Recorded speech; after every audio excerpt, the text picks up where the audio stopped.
Hello students, how are you? Once again, I am there with you for your second session on the chapter Solutions. Before I start the session, I want to take brief revision of the yesterday's session. Guys, we have begun with the chapter of solutions. In that, the first definition comes, that is a mixture. Already I have told you the precise definition of the mixture, which is not there in your textbook. What is the definition of the mixture? When two or more different substances combines together physically in a different proportion by weight, it is called as mixture. So here, what we have to remember is that the definition, it is only related to, the chapter is only related to physical change of the component substances. We are not at all dealing with any type of chemical changes. Then in this chapter, classification is given, but for the convenience, I have made 4 categories of the classification of the solutions.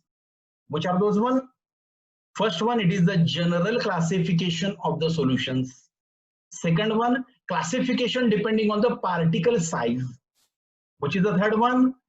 That is given in your textbook in the form of table. The classification of the solutions depending on the nature of solute and solvent. And which one is the fourth classification?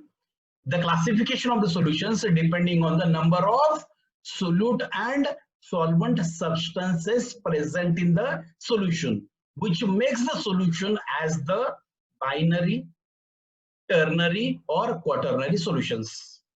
Okay, in the study session, okay, here I want to share the screen of my PPT.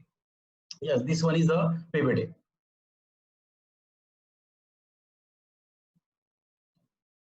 Yes, guys.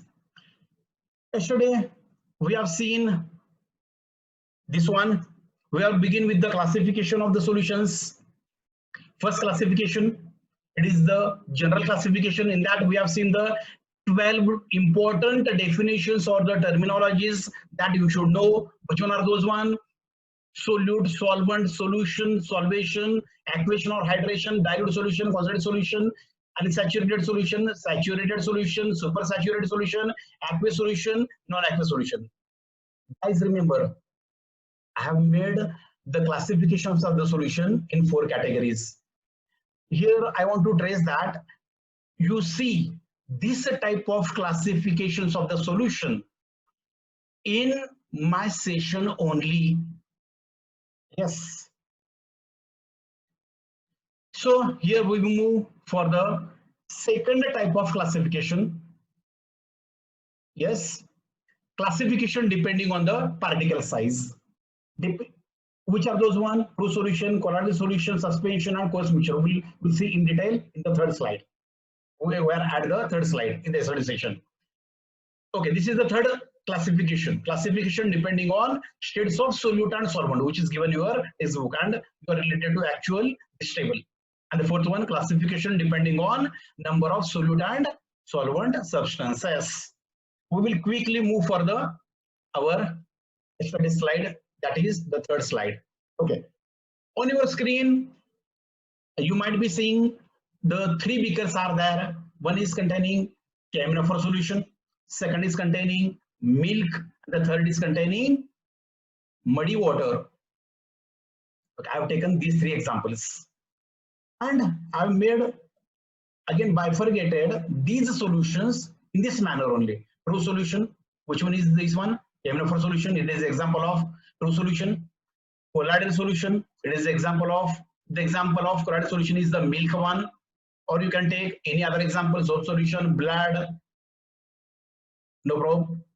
And the example of suspension is the muddy water, sand water. And the fourth one is also there, it is called as coarse mixture. I will tell you later. Okay. We will begin the second classification depending on particle size. How the particle size present, particle size of the solute present in the solution, it will make a large difference on the different properties of the solutions. We will see one by one. Here, in the true solution, the first bifurcating point is that it is homogeneous. The true solution, it is always looks homogeneous. Which are the three basic qualities of the true solution? It is always uniform. Then it will be going to form only one phase of solute and solvent mixed together. And the third one, it looks transparent. Means when you will put your hand behind the beaker, you can able to see your hand. Na? So the solution looks transparent. Then in the colloidal solution, it is said that it is the heterogeneous solution. But when you will look at the milk, is it looks heterogeneous? No, it looks homogeneous. The milk solution, it is a homogeneous one. Then why it is said that it is the heterogeneous one? Because the definition of colloids, it is that the definition of colloids, the heterogeneous dispersion of two or more immiscible phases. It is called as colloidal solution. The heterogeneous dispersion of two or more immiscible phases is called as colloidal solution. But when you see the example of milk, it looks homogeneous. So macroscopically, remember guys, macroscopically means when you will look the milk on the large scale, it looks homogeneous. But take a small drop of milk and observe it under a microscope. You can clearly able to see the two parts. Which are those parts? Milk is made from, again it is a solution now. It is obviously made from one solute and one solvent. It is containing one solute and solvent. You know that solute, which are the solutes one? The substance which is present in the small quantity, it is a solute. And the solvent, the substance which is present in the larger quantity in the solution. But in case of colloidal solution, the solute, the term solute and solvent, they get changed. Instead of solute, you say it is the dispersed phase. And instead of solvent, you say the dispersion medium. So dispersed phase, it is a discontinuous phase. Dispersion medium, it is a continuous phase.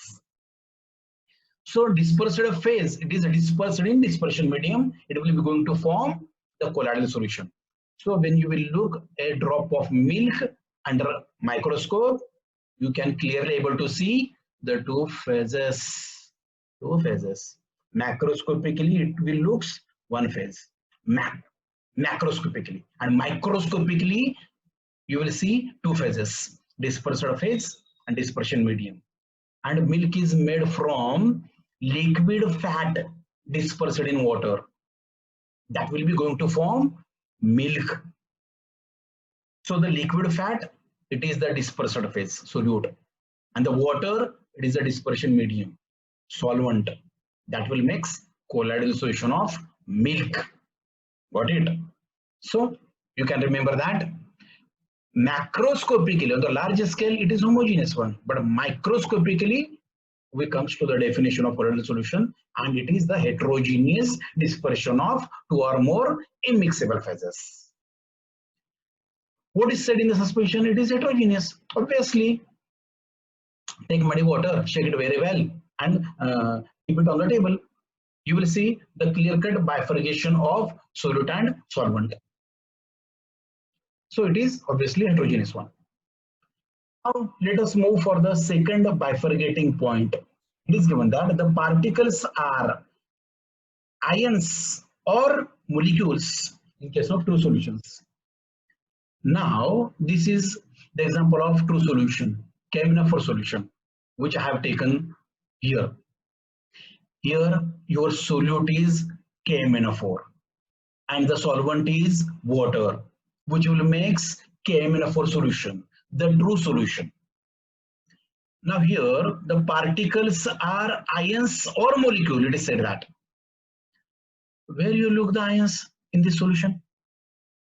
So you may face these ions in case of another example, that is salty water. Dissolve salt, take dissolve salt NaCl in water. When you will dissolve NaCl in water, it will be going to form the ions. The ions present in the salt, they are going to separate in the form of Na plus and Cl minus, and they become soluble in water by means of the fourth definition, solvation, interaction between solute and solvent molecules. You will see the ions, and it is said that molecules are also present in the form of solute particles. Obviously, take sugar solution, the another example of true solution. In sugar solution, sugar, it will be your solute, and the water, it will be your solvent. And we know that sugar are soluble in water, sugar molecules, C12, H22, O11. Sucrose molecules are soluble in water. So they are present in the sugar water in the form of molecules, sugar molecules. Now again, you have to remember that here the ions, the solvation process is there. That's why the NaCl is soluble in water. And how the sugar molecules are, without containing any ions, how the sugar molecules are soluble in water? Simple reason is that they are going to form the hydrogen bonding.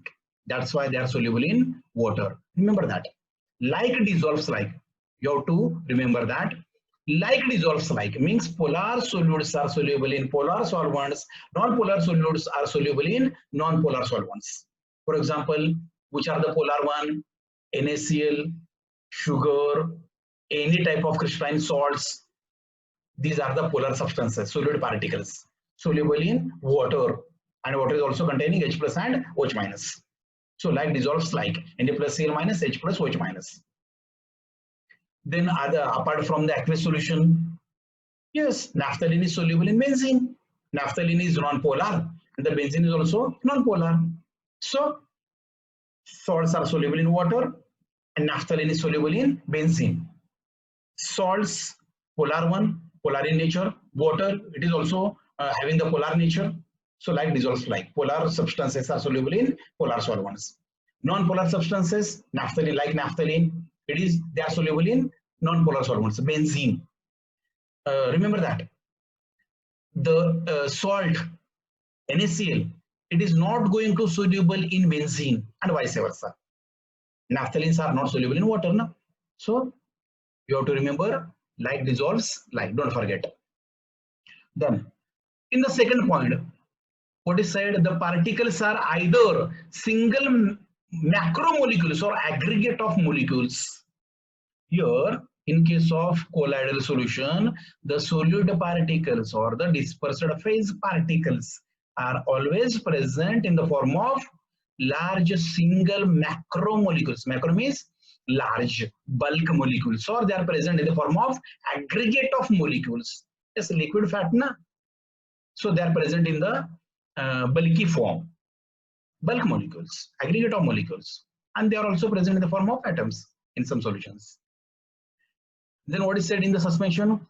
The particles are aggregate of molecules. Yes, they are the bigger one. Let us move for the very, very important third bifurcating point, distinguishing point, on which this classification is made. The particle size ranges between, in case of true solution I'm talking about, the particle size ranges between 0.1 nanometer to 1 nanometer. Convert this nanometer to the centimeters. You may able to understand that 0.1 nanometer means 10⁻⁸ centimeter to 1 nanometer minus 7 centimeters. So particle range is from 10⁻⁸ centimeter to 10⁻⁻7 centimeter. Smaller particles are there. That's why they are able to dissolve soluble completely in water or in other solvent. That will make true solution, uniform solution, one phase solution, transparent solution. only due to particle size. What is said in the colloidal dispersion? The particle size lies between 1 nanometer to 10 raised to 3 nanometers. Means the particle size is ranging from 10 raised to minus 7 centimeters to 10 raised to minus 4 centimeters. Slightly bigger particles are there. That's why already I have told you, for the homogeneous solution, the three basic qualities are: they are uniform, they always form one phase, and they look transparent. Which are the basic qualities of the heterogeneous solutions? They are always non-uniform. They are going to form one phase or two phases. Macroscopically, they form one phase. Microscopically, they are going to form two phases. Already, I have discussed it in detail. And they are translucent or opaque. Again, there is a difference between translucent and opaque. Means when you put your hand behind the beaker of milk, you can't able to see your hand now. It is translucent or opaque one. So due to bigger particle size again. In the suspension, again, the particle size, it is larger than 10 raised to 3 nanometer. Means bigger particle size is, it is having greater than 10 raised to minus 4 centimeter. In different entrance examination, this particle size, depending on the particle size, there are the MCQs you are going to face in your entrance examination. That's why I'm telling you all this article in detail. Again, I'm telling you that I've made totally the types of solution in 4 categories. And here you can able to see this classification in this session.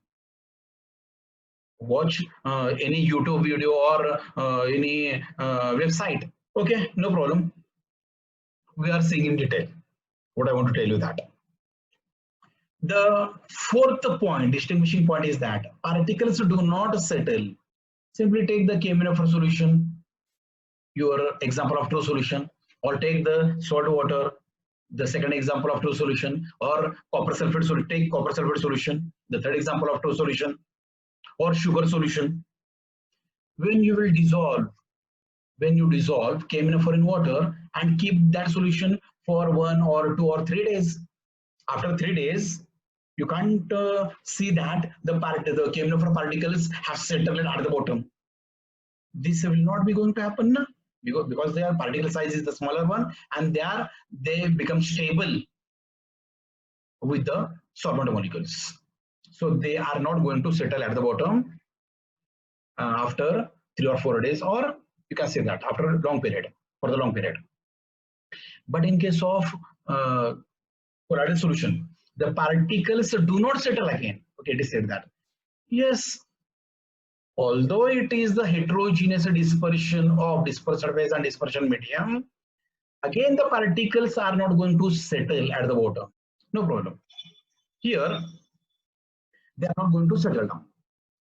In case of muddy water, after some time, you can able to see the particles are settled at the bottom because of the larger particle size. Let's move for the fifth distinguishing point. The particles easily passes through parchment paper. Guys, there is a difference between filter paper, normal filter paper, and parchment paper. What are the parchment papers? These are having the better quality of the filter papers. Better quality filter papers are called the parchment papers. So, take conical funnel. In one funnel, keep the filter paper. In the second funnel, keep the parchment paper, and pour this K-Minoffer solution through the filter paper and parchment paper. You see that there is no any residue is left on the filter paper or parchment paper. You will see complete drain out of the solution, and that will be collected in the beaker in the form of the filtrate. So particles are not going to settle or separate on the filter paper or the parchment paper. But in case of colloidal solution, you can say that the particles can pass through slowly through the parchment paper. They can able to pass through because of the larger, in spite of larger particle size. But in case of muddy water, they can't able to pass through the parchment paper. Also filter paper, because of the bigger particle size, you will see the residue is left. The separation of solute and solvent molecules. You can able to separate solute and solvent. Solute particles that will be left on the filter paper and the parchment paper, and in the beaker you will get the water in the form of filtrate. What is said in the next point? The particles are indivisible, invisible, even under powerful microscope. The particles are invisible even under powerful microscope because of smaller particle size. You can't able to see the dissolved particles, solid particles in the true solution. While in case of colloidal solution, the particles are invisible again under ultra microscope. Again, somehow they are having the medium particle size. Obviously, in case of suspension, you can able to clearly see the suspended particles, and or you can able to see these enclosed particles with the naked eye, no problem. You can able to see the suspended sand or the muddy particles in the muddy water. What is said in the next point? The particles do not scatter light. Particles do not scatter light. Simply, here you have to do one experiment to understand this point. Here you need one dark room. In the dark room, these three solutions, keep these three solutions one behind the other, and your room is the dark one. Now, what you have to do is that to check, to check this distinguishing point on your torch, and simply focus the light of the torch on the beaker from sidewise. Okay, here remember we have kept these three beakers one behind the other, and we are focusing the torch light from the front of the beaker, from the side of the beaker. What do you see? You see that there is no any scattering of light in the true solution, but you can able to see the particles are scattering light in case of colloidal solution. Okay, here instead of milk you can take the soap solution or detergent solution. Keep the first beaker containing KMnO for all the copper sulfate solution. Behind that, take detergent solution or soap solution, and behind that take muddy water. The first one, it is containing KMnO solution. Second one is containing, suppose, detergent solution. Third one is containing muddy water. One behind the other, and simply the room is the dark one. On your torch and focus the light on the first beaker, which are successively placed. So in the first beaker, you can't able to see any scattering of light, but in the second beaker, which is containing soap solution, you can clearly able to see the dancing particles, the suspended particles, scattering of light by the suspended colloidal particles of soap or the detergent. And muddy water, what is said, they do not able to scatter light because of the bigger particle size. So here, the particles suspended in the true solution, they can't able to scatter the light because of the smaller size. But in case of muddy water, also they can't able to scatter the light due to bigger particle size. Here you will see the scattering of light only in case of colloidal solution. And whole this phenomena that is dependent on wavelength of light. Wavelength of light. So the path of the light, it is clearly visible in the first solution, true solution. But here you will see the scattering of light. Again, in the third solution, already it is muddy water, you can't able to see anything. And the particle, they can't able to scatter the light. You can say that the seventh point, it is nothing but, guys, it is simply the explanation of Tyndall effect. You might be have studied this one in your previous standard, 11th standard, in the chapter of surface chemistry. Again, there are some points are there. Okay, we'll move for the next point.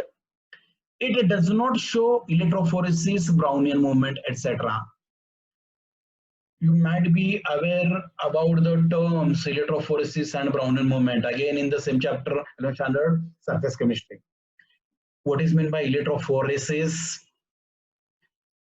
Simply the migration of solid particles under the influence of electric field. It is called as electrophoresis. And this phenomena, it is only applicable, electrophoresis, Brownian movement, this phenomena, it is only applicable for the colloidal solution. That is why in case of true solution, you can't able to get the experience of electrophoresis or the Brownian movement. What is Brownian movement? Continuous zigzag motion of the suspended particles. So true solution, they can't show this phenomena. But in case of colloidal solution, yes, they are able to give you the experience of Brownian movement and electrophoresis, definitely. Again, the theory is there behind the electrophoresis because they are the charged particles, electroosmosis also there. Suspension.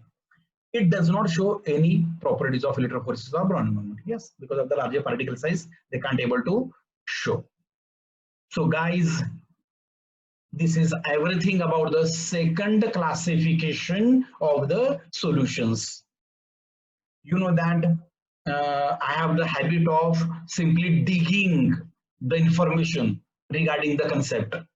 That's why I'm telling you in detail. And that will be definitely helpful to you for your entrance examination, different entrance examinations. So that's why I've made the 4 classifications of the solutions.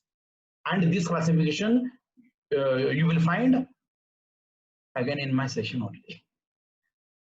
Okay. So guys, this is everything about the second type of classification, which is dependent on the particle size.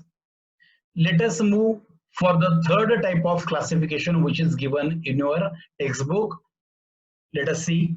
I want to here share the screen of the PDF. Yes, it is there. Here, again, up till now we have seen the definition of mixture, that some classifications, homogeneous, heterogeneous, like that. Now, move for the types of solutions.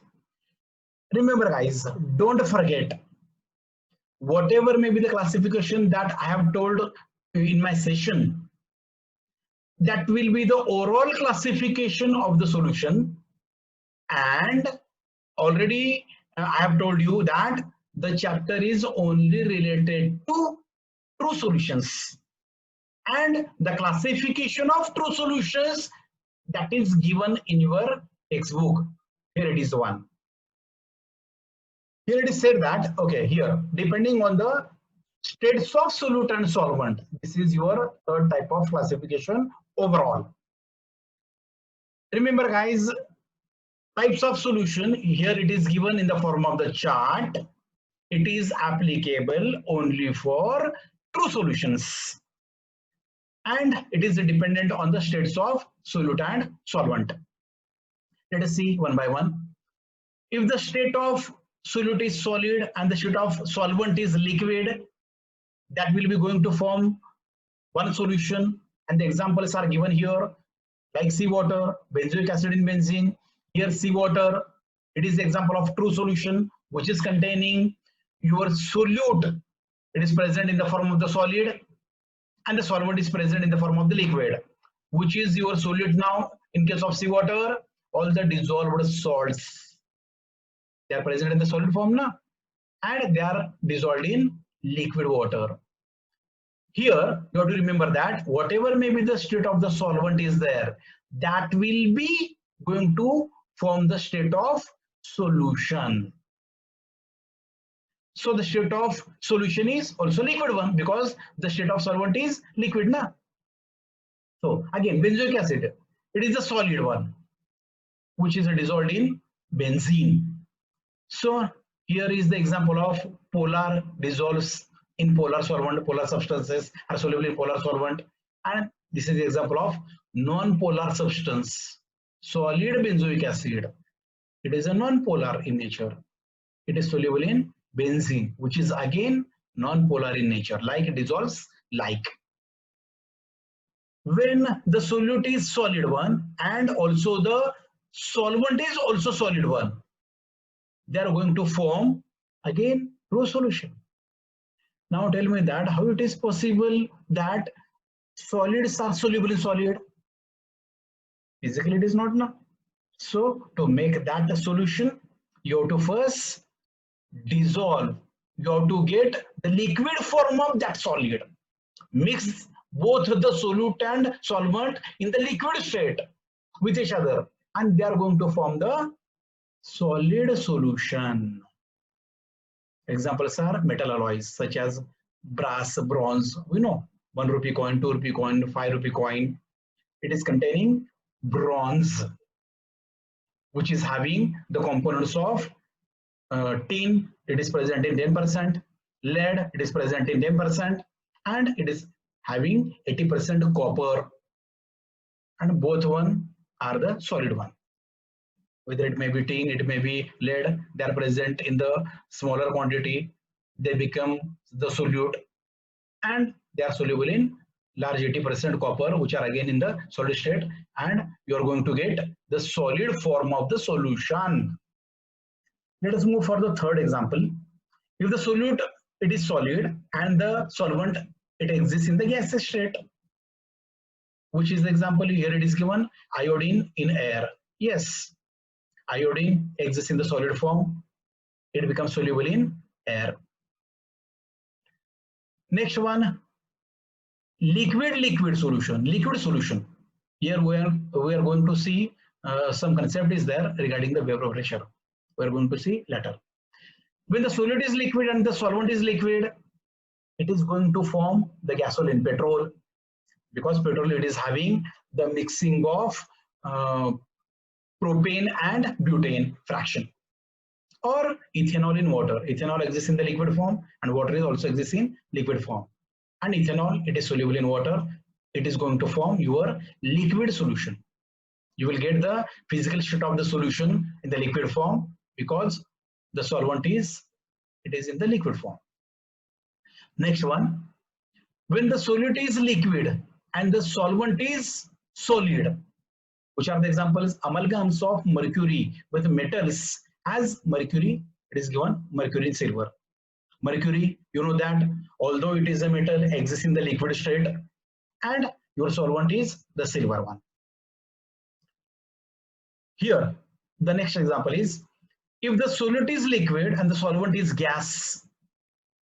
Example is chloroform in nitrogen. Yes, chloroform, it is soluble in nitrogen. It is going to form this type of solution. Guys, here don't forget that you can't able to here what I want to say that you can't name it, you can't name the solution like foam, sol, aerosol, emulsion. These are the examples. Okay, these are the names of solutions only related to colloidal solutions. What I have told, okay, there are the different types of the solutions. Naming gels, sols, emulsion, foam, aerosol. These are also the solutions, but of colloidal in nature. So we are not at all dealing with that type of solution. Our chapter is only related, once again I am telling you, solutions, it is only applicable for true solutions. And this is the chart in front of you. When solute is the gas one and the solvent is in the liquid state, obviously the example is carbonated water, soft drinks, in which that it is having the dissolved carbon dioxide in water, or oxygen is also present in water, it is slightly soluble in water, it will be going to form the true solution. If the gas is the solid one and the solid is the solvent one, example is H2 palladium, and the last example is gas in gas, example air. So guys, all these will be going to form the true solution, and once again I am telling you that we are only related to true solutions. We are not at all dealing with the colloidal solution or suspension or coarse mixture. And what is meant by coarse mixture? Simply it is a physical mixing of any two substances, like mixing of sand and any metal pieces, that will be going to form the coarse mixture. So this is the third type of classification, and we'll finish today's session by the fourth classification. Already I have shown that one in the PPT, which is the fourth classification of solution. Classification depending on the number of solute and solvent substances present in the solution. That will be going to form the binary solution, ternary solution, and quaternary solution. Which are the examples of binary solution? In case of binary solution, you need one solute and one solvent. Whatever may be the physical state of solute and solvent. Example, seawater, sugar water, all these are the examples. Here it is only the examples of binary solutions are given. No problem. What are the examples of ternary solution? Okay, remember guys, in case of ternary solution, there may be the solution, it may contain two solute and one solvent, or one solute and two solvents. Which are the examples of first one, two solutes and one solvent?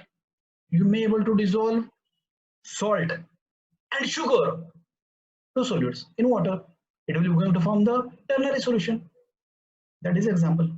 And which is the example of quaternary solution?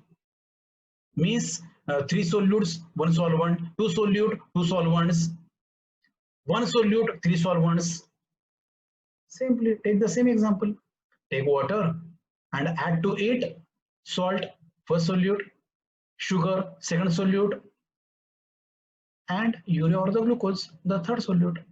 It is definitely going to dissolve completely and forms true solution. So guys, that will be everything regarding the four categories of classifications of solutions. I have put in front of you each and every bit of knowledge so that you can able to see that knowledge, you can able to apply that knowledge in your board exams or also in your entrance examinations. Here we are ending today's our second session on the chapter solutions. Hope all you have enjoyed today's session. If you have any doubt, any queries, any questions, feel free to ask me. I will definitely going to give answers for your every query, every question, and every doubt. Definitely. Thank you very much. I'm waiting for your questions. Once again, thank you.